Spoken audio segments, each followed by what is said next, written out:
ધારાસભ્ય પંકજભાઈ દેસાઈ સ્વચ્છતા બાબતે આપી પ્રતિક્રિયા। સ્વચ્છતા અભિયાન અંતર્ગત ડોર ટુ ડોર કલેક્શન શરૂ કરવામાં આવ્યું છે। હવે પ્રજાએ જાગૃત થવું પડશે। ઘરની બહાર આમ તેમ કચરો ના નાખવો।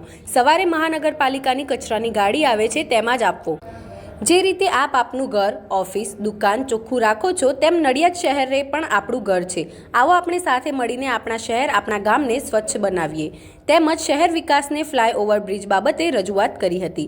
આવનાર દિવસોમાં તેનું કામ શરૂ થશે। આ બ્રિજ બસ સ્ટેશનથી લઈ સંતરામ સર્કલ તેમજ પારસ સર્કલને જોડતો માર્ગ છે। આ ફ્લાયઓવર માટે સરકાર પાસે 80 કરોડની મંજૂરી માંગી હતી। સ્વચ્છતા માટે આપણે અભિયાન ચલાવ્યું।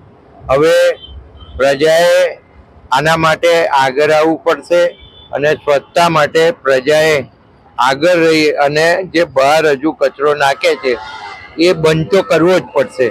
બાકી જે સિસ્ટમ સુધારવાની છે, મ્યુનિસિપાલિટીની હોય કે ગમે તે ડોર ટુ ડોર કચરો ઉઘરાવવાની હોય, તો એ જે ટેન્ડરિંગ સિસ્ટમ છે, કમિશનરશ્રીએ ફરીથી લગભગ એના ટેન્ડરો થઈ ગયા છે અને એ ટૂંક સમયની અંદર એ પણ શરૂ થઈ જશે કે ડોર ટુ ડોર કચરો લેવા દરેક ઘરે જાય એવી સિસ્ટમ જે કરવાની છે કરશે।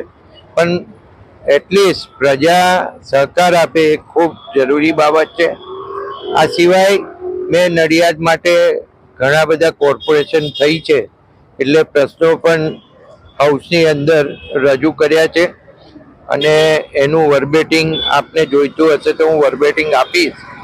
એમાં મેં મુખ્યત્વે એવું કહ્યું છે કે નગરપાલિકામાંથી મહાનગરપાલિકા થઈ અને એના કારણે લોકો ઉપર ટેક્સનું ભારણ ના પડે, એટલે 5 વર્ષ સુધી સરકાર જે ટેક્સ આવે છે અને ટેક્સ કલેક્શન પછી જે પૈસા આપવાના થાય, ચાહે એ મેન્ટેનન્સના હોય, કોઈનું પેન્શન ચૂકવવાનું હોય કે પગાર હોય, એના તમામ ખર્ચાઓ જે છે એ ખર્ચાઓની સામે આવક જાવકના હિસાબની સામે જે ખૂટતી રકમ હોય એ ખૂટતી રકમ સરકાર કોઈ ગ્રાન્ટ દ્વારા નડિયાદને આપે એવું કરવા માટે મેં રજૂઆત કરી છે અને લગભગ મારું સૂચન આવકાર્ય ગણ્યું છે। એટલે આવનારા દિવસોની અંદર એના માટેની સરકાર વ્યવસ્થા કરવાની।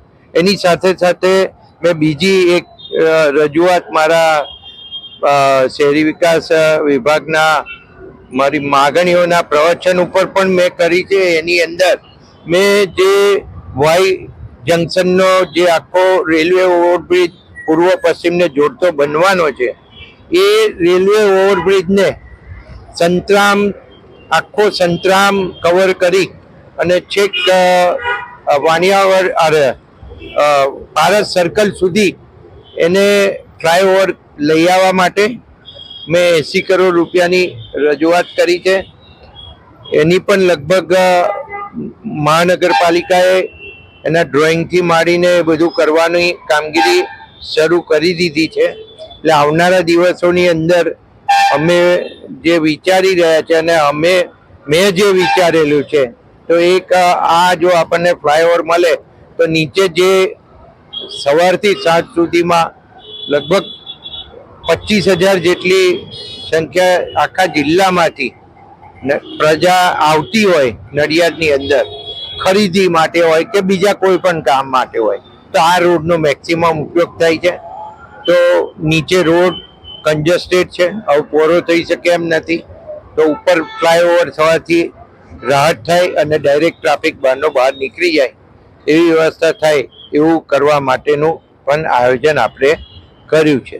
તો આ અને બીજું સાથે સાથે મેં એ પણ રજૂઆત કરી છે કે મહાનગરપાલિકા થવાથી સ્ટાફ, જે નડિયાદ મ્યુનિસિપાલિટીનો સ્ટાફ છે, એ સ્ટાફ હવે મહાનગરપાલિકા પ્રમાણે સ્ટાફ આપણને મળે અને એના માટે જે કંઈ મંજૂરીઓ સરકારશ્રીએ આપવાની છે એ ઝડપથી મંજૂરીઓ આપે તો અહીંયા કોઈ પેન્ડિંગ પ્રશ્ન સરકારના પડી ના રહે અથવા પ્રજાના પ્રશ્નો પેન્ડિંગ પડી ના રહે અને એના કારણે કોઈ પણ જાતનું ડેવલપમેન્ટ ના અટકે, એના માટેની પણ મેં રજૂઆત કરી હતી।